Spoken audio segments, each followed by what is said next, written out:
Minus मौलाना फजलुर रहमान, काशिफ अब्बासी की इस बात पर वसीम बदामी भी हैरान रह गए।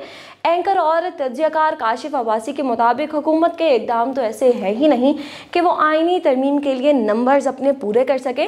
तमाम सियासी जमातों के लोगों को गायब किया जा रहा है। हत्ता कि उन्होंने मौलाना फजलुर रहमान की जमात के MNAs और सेनेटर्स को भी धमकियां लगाई हैं। जिन MNAs और सेनेटर्स के साथ बैठकर एक दिन पहले वो जाती उम्रा में दावतें उड़ा रहे थे, उन्हें ही एक दिन बाद धमकियां लगाने पर वो लोग मजबूर हो गए हैं। हुकूमत की माइनस मौलाना फजलुर रहमान नंबर पूरे करने की कोशिश है। इलेक्शन कमीशन तो वैसे ही हुकूमत की खिदमत के लिए तैयार बैठा है। बेहतर होता हुकूमत इलेक्शन कमीशन के जरिए वारदात करती। मौलाना फजलुर रहमान हुकूमत को तनबीह कर चुके हैं, अगर चोर दरवाजे से आईनी तरमीम की तो सख्त रद्द-ए-अमल दिया जाएगा। अगर JUIF वकला और तहरीक इंसाफ एहतजाज के लिए निकल पड़े तो हालात हुकूमत के कंट्रोल से बाहर हो जाएंगे। तहरीक इंसाफ एहतजाज की कॉल देती है तो हुकूमत बौखलाहट का शिकार हो जाती है, लेकिन अगर मौलाना फजलुर रहमान ने एहतजाज की क़यादत की तो फिर सोचें क्या होगा। मुस्लिम लीग नून के सदर नवाज शरीफ भी खुशफहमी में मुब्तला हैं कि शायद मुल्क जो है वो चला रहे हैं, हालांकि मुल्क कोई और चला रहा है। काशिफ अब्बासी ने कहा कि सूरत हाल को देखकर ये लग रहा है कि हुकूमत पार्लियामेंट में अददी अक्सरियत के लिए भरपूर कोशिशें कर रही है। माइनस मौलाना फजलुर रहमान आईनी तरमीम के लिए भी सफ़बंदी की जा रही है। ये भी इम्कान है कि आईनी तरमीम का मसवदा ही कुछ और निकले।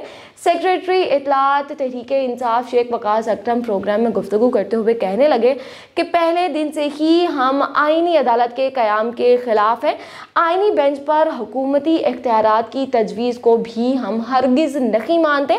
अगर सरबरा JUIF इसी तरह चट्टान की तरह खड़े रहे तो हुकूमत कभी भी आईनी तरमीम मंजूर नहीं करा सकेगी।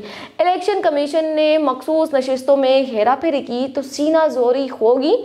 इस वक्त हर जुल्म और साजिश का सामना हम कर रहे हैं। हमारे सामने कई खदशात हैं, लेकिन उनका हल भी हो सकता है और हमने सोचा हुआ है। नून लीग के रहनुमा दानियाल चौधरी ने राशिद सोमरो के ऐवान में बैठे लोगों को गिरबान से पकड़कर बाहर निकालने के बयान पर कहा कि मौलाना फजलुर रहमान की ज़बान है और ना ही ये उनका अंदाज। मौलाना फजलुर रहमान के पास दो ऑप्शंस हैं, एक ये है कि वो मुल्क में तोड़फोड़ और नफरत का बीज बोने वाले के साथ खड़े होते हैं या फिर मुल्क को आगे ले जाने वालों के साथ देंगे।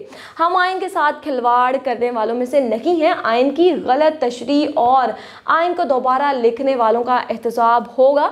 वसीम बदामी ने कहा कि वो मौलाना फजलुर रहमान की सियासी कुव्वत के कायल हो गए हैं। सख्त अल्फाज के बावजूद नून लीग इनके बयानात की मजम्मत नहीं कर रही। मौलाना फजलुर रहमान के खिलाफ बात करने को कोई तैयार ही नहीं है।